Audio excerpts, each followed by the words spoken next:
he intitulado a esta primera parte del conversatorio, socialización, conversatorio, variaciones sobre la danza, el reto pedagógico de la danza. ¿Por qué partir de una premisa de pensar la danza como un reto? Vamos a observar en un primer momento 3 posturas teóricas que hablan sobre lo que es danza, porque digamos es una noción y es una práctica cultural que es común a todos, es una práctica que normalmente siempre ha estado con nosotros desde nuestros primeros momentos evolutivos, pero que la estética, la semiótica, la misma psicología, la sociología, la antropología, la historia misma, han soslayado. Hasta hace pocos años es que se ha volcado, digamos, la mirada analítica, discursiva sobre esta práctica cultural. Y digamos, ya tenemos hoy día una serie de investigaciones con las cuales nosotros podemos hacer teorías sobre la danza. O sea, podemos reflexionar sobre la danza, pero principalmente que todo podemos reflexionar sobre la actividad y la práctica pedagógica de la danza. ¿Sí? Esto incluye pues un tema que es, digamos, un poco puntiagudo, y es la cuestión de las técnicas, y las técnicas entendiéndolas también como géneros, entendiendo los géneros como unos parámetros, unas normas y unos horizontes que tienen todos los discursos, ya sean discursos verbales como los discursos de otras semióticas, en este caso la danza, ¿no? Hay unos géneros en la danza, y cuando uno habla, por ejemplo, del ballet clásico, no es lo mismo hablar y pensar el ballet clásico como se piensa el folclore, y como se piensa el folclore, por ejemplo, en la región andina, ¿no? Que ese, digamos, es un tema que en otros ámbitos podríamos también socializar, ¿no? Las fronteras y los límites que se trazan en los géneros. Bueno, esta primera parte, como les señalaba, va a tocar eso. ¿Qué es la danza? Desde las posturas de Alberto Dalal, un teórico muy importante mexicano, que pues no es que hubiera hecho danza, pero se ha interesado por la danza desde la mirada de la filosofía estética. De la postura de Hilda Islas, que Hilda Islas sí ha hecho danza, no de una manera, digamos, profesional, pero pues ha experimentado eso que es la danza, y a partir de la reflexión historiográfica, de la compilación teórica, ha logrado traer a colación una serie de planteamientos, como por ejemplo los de Gérard Imbert, Hugo Boilly, el mismo Eugenio Barba, el mismo Michel Foucault, que les son importantes y les son interesantes, sobre todo para las personas que hacemos procesos pedagógicos desde las licenciaturas en artes, desde las licenciaturas en artes escénicas, en danza, en teatro, en música incluso, en fin. Y el planteamiento de un autor también que yo creo que es capital para entender la ontología, la ontopolítica de la danza. Porque algunas personas, algunos estudiantes en algunos momentos me decían, adelante, pero es que uno sale y baila y ya. Y yo le decía, pero es que ahí hay una ontopolítica, ahí hay una posición política discursiva con la que uno se mueve. O sea, uno viene cargado de una historia, pero también de una ideología. No en vano los hombres se comportan y tienen unos roles cinéticos o kinésicos, y las mujeres tienen otros roles kinésicos, ¿no? Digamos, obedecen a prácticas culturales que están marcadas y delimitadas. Esto, ¿por qué también este conversatorio? Porque hubo una experiencia de una beca que hicimos en Bucaramanga, y que ahora en diciembre vamos a traer esa obra, se llama Zona de Tolerancia, y es una obra que, digamos, desde el análisis final que se hizo, se pudo observar que hace un rastreo a lo que es el proceso ya no pedagógico ni técnico de la danza, sino al proceso de producción en danza, que es una cuestión bastante también bastante delicada, sobre todo en nuestros países de América Latina. Y por dos razones. Porque nosotros no hemos desarrollado o no se ha desarrollado una industria de la danza, como una industria del teatro, como una industria, ¿sabe?, del mismo cine. Ahora con el tema de las economías naranjas, uno puede encontrar que estos países se están volcando a impulsar la producción artística, no solamente de las artes escénicas, es que todas las artes, las visuales, la plástica, pero segundo, se está soslayando una cuestión que es capital, y es que como las artes son uno de los productos del devenir social, pues es que no se puede, no se puede concebir el devenir social aislado de no la intervención, de la posición del Estado, porque es que ese es el garante de la sociedad. Ese es, el filtro que recoge lo que es la sociedad, es el Estado. Algunas personas en algún momento me decían, pero es que es una figura paternalista, pensar que el Estado a través de las becas, de las concertaciones, etcétera, etcétera, tiene que estar apoyando a los artistas. No. Inicialmente así tiene que ser. Digamos desde las primeras fases, pensando en que es un infante las artes escénicas en un país como este. Entonces hay que, a ver una especie de apoyo. Eso lo vamos a ver. Bueno, bien, con respecto a lo que vamos a exponer acá sobre las posturas de estos tres autores, vamos a tener en cuenta algo, y esto es muy importante. Observen bien esas posturas. ¿Qué es lo que se habla de la danza? ¿Para qué? Para que en esta segunda parte del conversatorio nosotros podamos socializar, ustedes puedan también comentar, hablar. ¿Qué consigue usted sobre la danza? Pero sobre todo, ¿cómo ve usted el proceso generativo de producción y de enseñanza pedagógica de la danza desde la licenciatura en arte? Porque digamos que es una cuestión que uno a veces ni la dimensiona. Uno como licenciado en artes,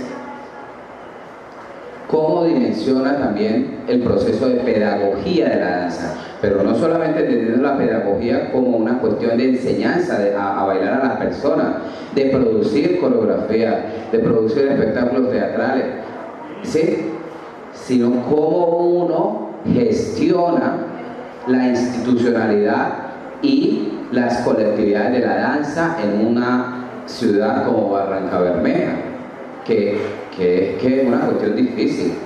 Hace poco también un estudiante me decía, no, eso en las mesas de debate del Consejo de Danza, eso la gente se agarra a pelear. Las personas se ponen a pelear. Hay unos celos, hay una isla. Los grupos de danza, por tocar solamente este ámbito, es que no se unen. O sea, vienen talleristas de afuera y la gente de folclore está por allá, la gente de contemporáneo está por allá, los de urbano por allá, y todo el mundo está criticando de una manera negativa los trabajos coreográficos. En la licenciatura en arte nosotros hacemos unas propuestas escénicas, hacemos unos ejercicios, y uno se pregunta, ¿en dónde están los bailarines de Barrancabermeja? Es que ellos son los que tienen que ser el principal público.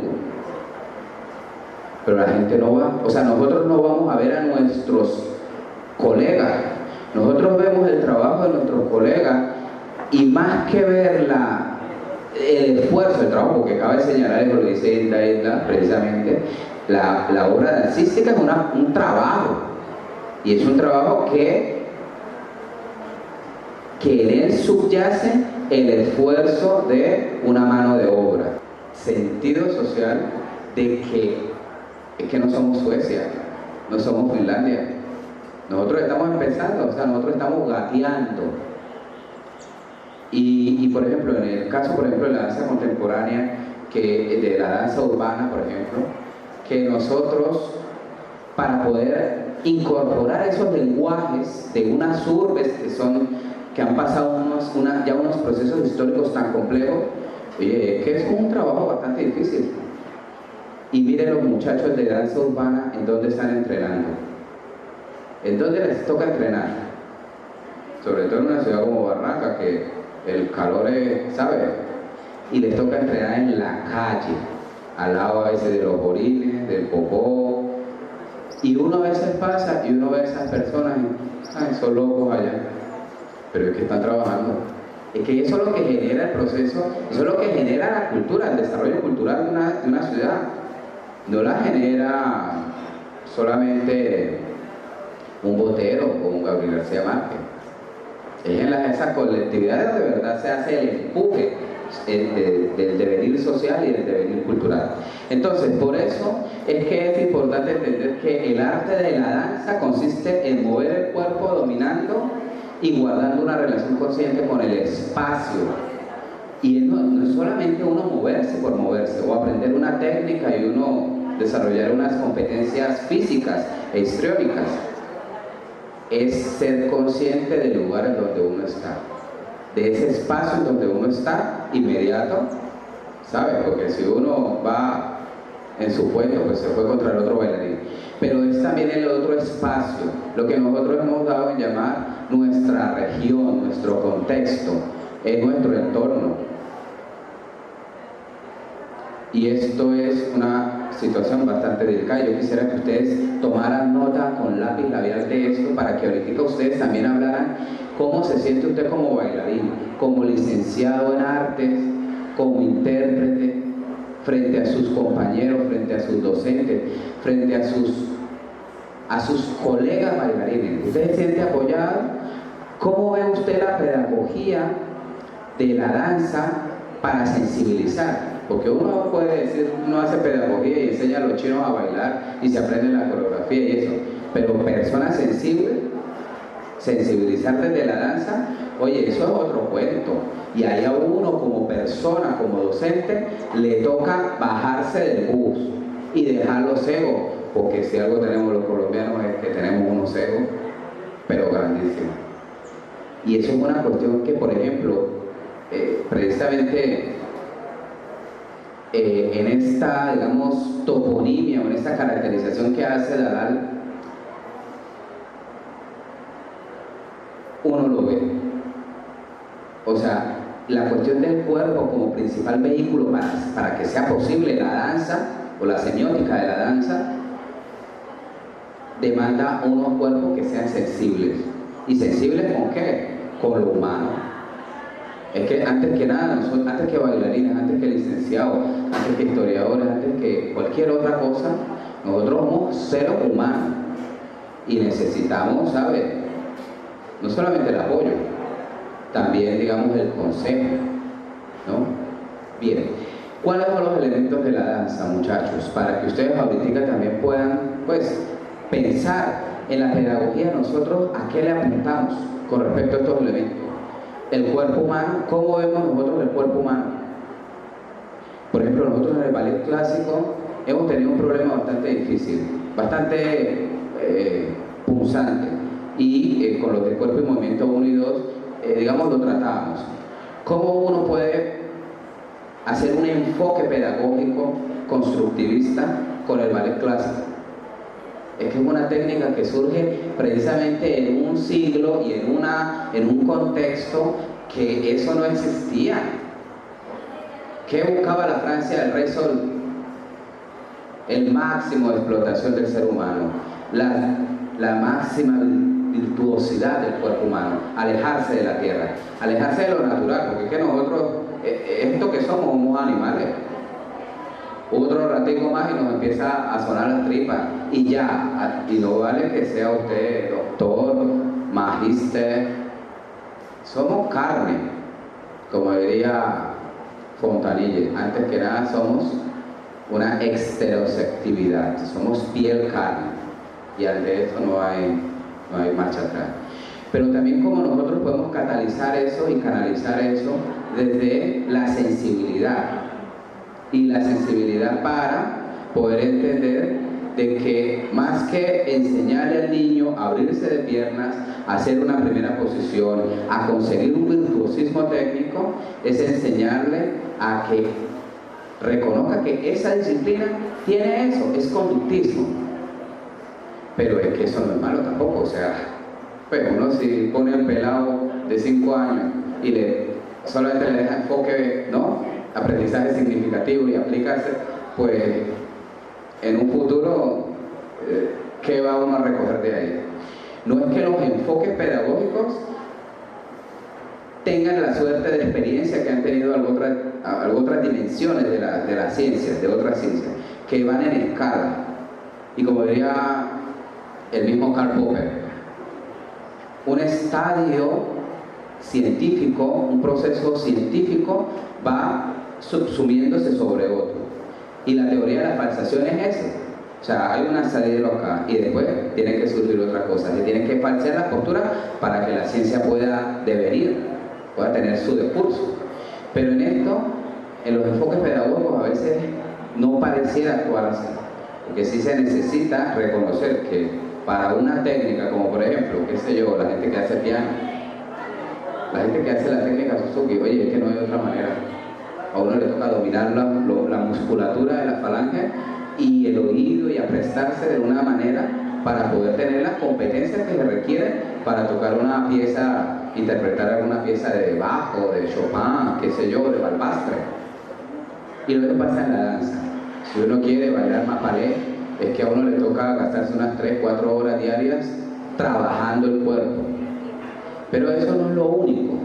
¿Por qué? Porque además es el reconocimiento del espacio, el reconocimiento de que somos antes que nada kinesis, movimiento, que somos un impulso de movimiento. O sea, hay unos intereses que nos llevan a nosotros a hacer ballet o a hacer contemporáneo o a hacer street dance, y no necesariamente obedecen a los embates de la sociedad, obedecen también a una postura crítica de uno como bailarín, ¿no?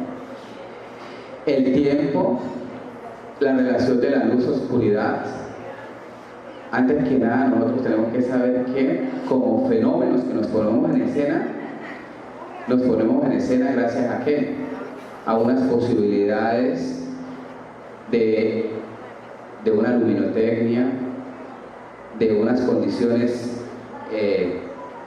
temporales durante el día que nos permiten que se haga presente ese fenómeno que es el momento coreográfico, el momento escénico, y que para eso se va a necesitar que se desarrolle de una forma, pero principalmente que todo, y que ahí viene el plus de esto, se necesita un público, un espectador. Por eso era lo que yo mencionaba al principio. ¿A cuántos de nosotros nos ha pasado que hacemos un trabajo escénico, no pertenecemos a una institución y lo presentamos y resulta que van 3 gatos, 2 gatos, 5 personas, y uno dice, ¿en dónde están los artistas? ¿En dónde están los músicos? ¿En dónde están los escritores? ¿En dónde están los plásticos? Es que son los principales consumidores. Y oye, y una cosa, precisamente de lo que habla la teoría de la economía naranja, es que ellos son los principales consumidores. O sea, uno a veces piensa que el público está allá y que tiene que pagar una boleta, una entrada. Y uno va a mirar y resulta que sí, viene público de afuera, pagó la entrada. Y uno dice, y mis amigos y mis colegas no vinieron a ver mi exposición. ¿Por qué? Porque cobré 5.000 pesos. Es que tienen que pagarlo porque es un trabajo, uno le toca pagar. ¿Se imaginan ustedes si la economía del petróleo no hubiera tenido principalmente que todos consumidores? No se hubiera desarrollado. Entonces ese es el dilema que, digamos, quisiera que nosotros pudiéramos trabajar. ¿Por qué? Porque la danza es precisamente un producto cultural, es un producir, pero demanda que uno vaya a ver danza, que uno consuma los libros, algo que nosotros hicimos con los cursos fue, digamos, desarrollar un proyecto, un paréntesis acá, y fue leer para creer. Y algunos estudiantes me decían, ay, yo no puedo comprar libros porque yo no tengo plata. Es que no tengo plata. 2 libritos al semestre. Y yo le decía, miren mi celular y compare con su celular.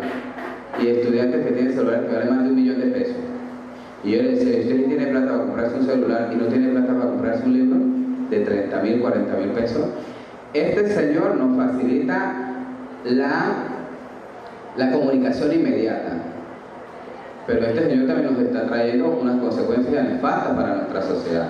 Uno mira hoy día en las familias y los papás están en la mesa almorzando, comiendo, y los niños, los hijos, están así como unos locos, maniáticos con el celular. La gente no habla, nosotros no nos interesa. O sea, nosotros, y a nosotros nos ha pasado en unas reuniones, estamos comiendo, ¿sabes? Así sea una galleta, un café, y los compañeros, nuestros compañeros, estudiantes, docentes, tíos, papás, están con ese celular allá hablando.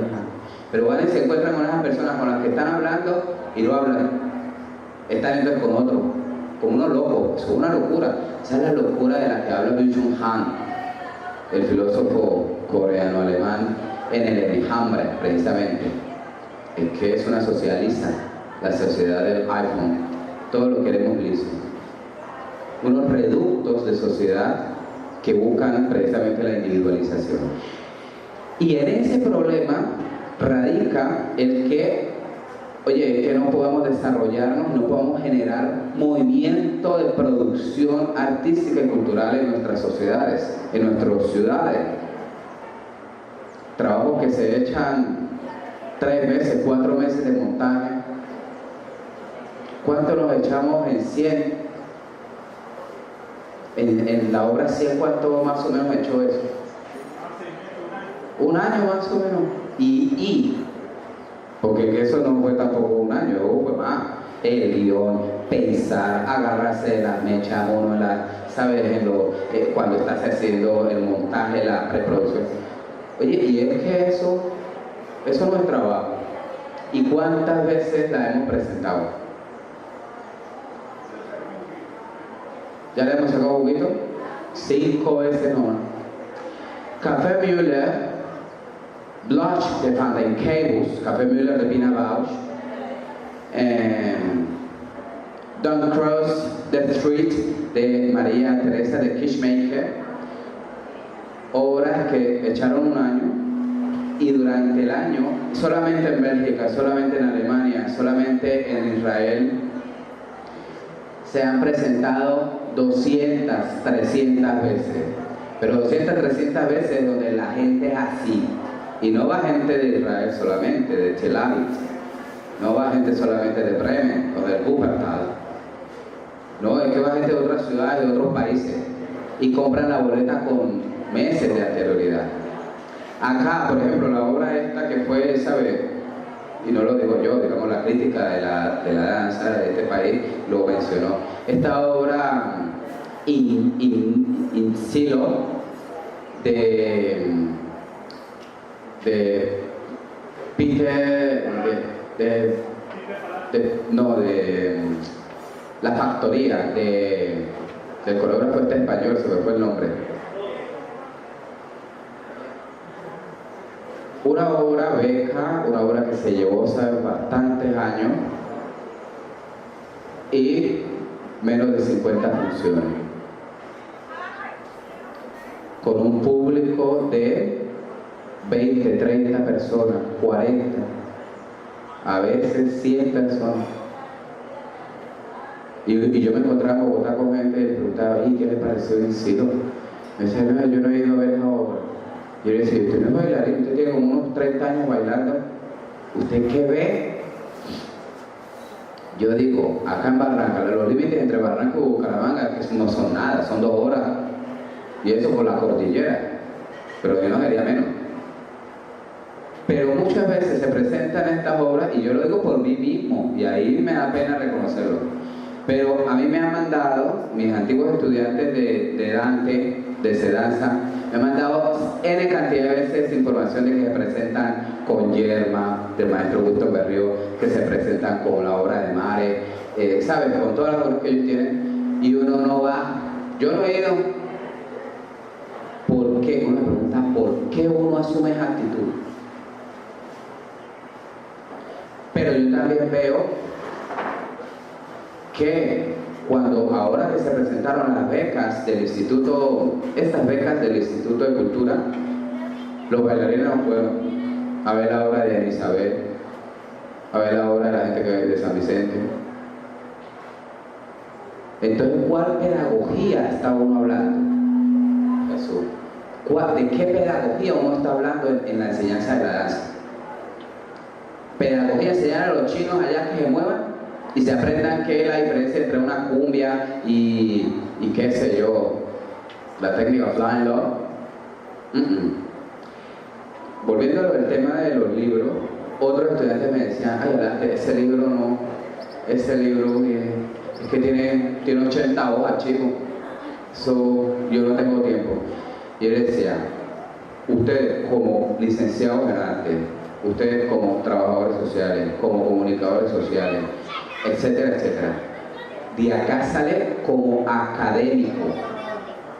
O sea, uno cuando pasa por la universidad sufre como una especie de metamorfosis, como lo que le pasó al señor de Kafka. Se acuesta uno y al otro día amanece uno con las patas de una mosca, ¿sabes? Con las alas de una cucaracha. O sea, uno se transforma. Lo mismo pasa con el proceso pedagógico en la universidad. Uno tendría que asumirlo, y esto ustedes me van a botar piedra, uno tendría que asumirlo como una especie de refinación. Uno se hace más fino, uno se refina, uno se hace más agudo, uno se hace aristócrata. Ustedes ven, por ejemplo, la sociedad griega, y la sociedad griega, digamos, el que menos tenencia tenía de tierras, que se medía, digamos, en ese ámbito, era un hombre que iba a la palestra, era un hombre que estaba en el gimnasio, era una mujer que sabía de la obra de los grandes trágicos, conocía la obra de los grandes comediantes, escuchaba los debates que hacía Platón en la academia. Claro, ahora otra persona me dirá, y la gente que estaba haciendo el aseo y los esclavos, pero los esclavos no eran chumas, eran esclavos de guerra, que claro, tenían que hacer las cuestiones, ¿no?, básicas, pero en sus lugares de origen eran personas también de una aristocracia. Bien, volviendo a lo de la necesidad del espectador, es que la obra de danza se consuma, se hace evidente solamente cuando hay terceros. Pero en el caso, por ejemplo, de nosotros, que nosotros como, bueno, tampoco lo digo yo, ¿no?, como licenciatura en arte, lo que promovemos es el desarrollo de la danza, pero la danza desde un punto de vista crítico, pues solamente eso lo da ¿quién? La danza contemporánea. Y también me van a lanzar ustedes piedras.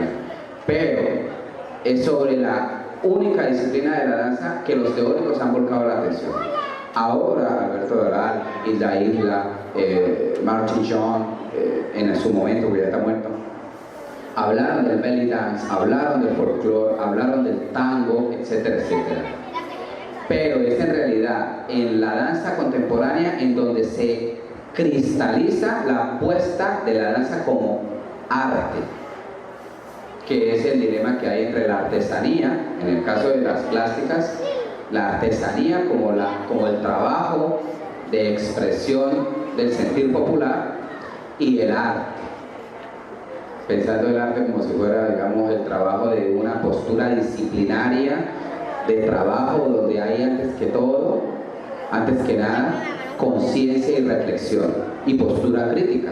En la artesanía uno ve que es la expresión, pero falta a veces que una serie de elementos, pero después los tocaremos. Bien, la danza, muchachos, ¿Será que, como pasó en el manifiesto de los años 60, el manifiesto no, donde se decía que la danza no necesariamente tendría que ser movimiento? Y digamos hubo unas posturas hippies donde salía un bailarín desnudo y hacía eso, y la quietud, y ya eso era una obra de danza.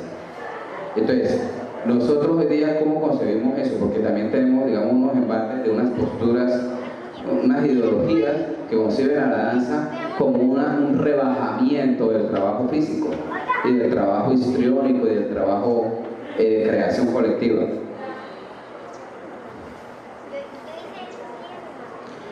Bien, volviendo a lo de la danza contemporánea. La danza contemporánea efectivamente lo que rescata es eso, la capacidad de quitar principales, la capacidad de poder llevar a la danza a tocar temas no fabulosos, sino lo que pasa en una región como el Magdalena Medio.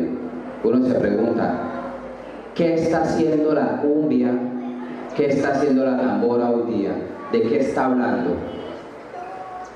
¿De qué habla el bambuco hoy día? ¿De los juegos de rol, de enamoramiento de un hombre o una mujer? Eso era lo que pasaba en la colonia.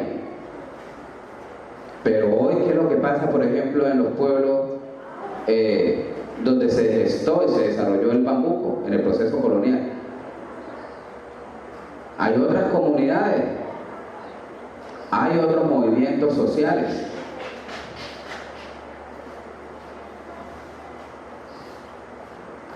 Y eso obedece también a un punto con el cual quisiera cerrar para poder empezar, pues que podamos nosotros también discutir y debatir sobre lo que les he presentado.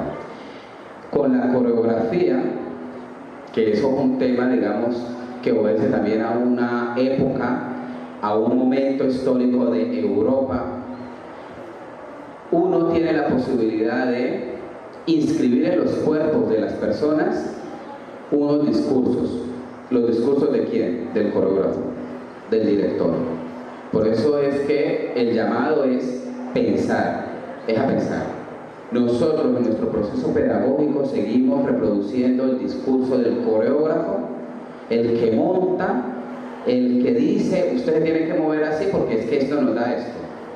Claro, la danza tiene que dar plata, porque si no, todo uno hay que vivir. Le toca a uno estudiar historia o filosofía o qué sé yo, otra cosa. Pero es que además de la plata se necesita también criterio, desarrollar una postura crítica, porque claro, un plástico como a lo mejor el maestro el santandereano, ¿cómo que se llama? Mantilla Caballero, a lo mejor ya no necesite pues tanta resolver las cuestiones económicas, pero las resuelve porque sus cuadros se venden, sus obras se venden, y se venden a un precio no desdeñable. Pero observen ustedes que en la postura de ese artista no se soslaya la postura crítica, ¿no? Cosa que pasa de pronto con otros artistas, que venden mucho y todo, pero uno dice, ¿y en dónde está la postura crítica? Entonces, ¿el arte qué está haciendo? Y no quiero decir con esto, para cerrar, que el arte tenga una obligación, que eso es un tema también delicado. Pensar que uno en la enseñanza de la danza, de la plástica, de la música, tenga que obligar a que el estudiante tenga una función social. No, esos son los efectos colaterales, como dirían los médicos. Pero la música no tiene, un deber de. Eso lo tiene la filosofía, la sociología, la antropología, la química. Pero el arte no, el arte se pone ahí. Es que es expresión, pero también contenido, como diría Jensen. O sea, el arte se pone ahí. Y si le gusta a la gente, bien. Si no le gusta, la tragedia griega, por ejemplo, cuando se presentaba, la gente cómo salía.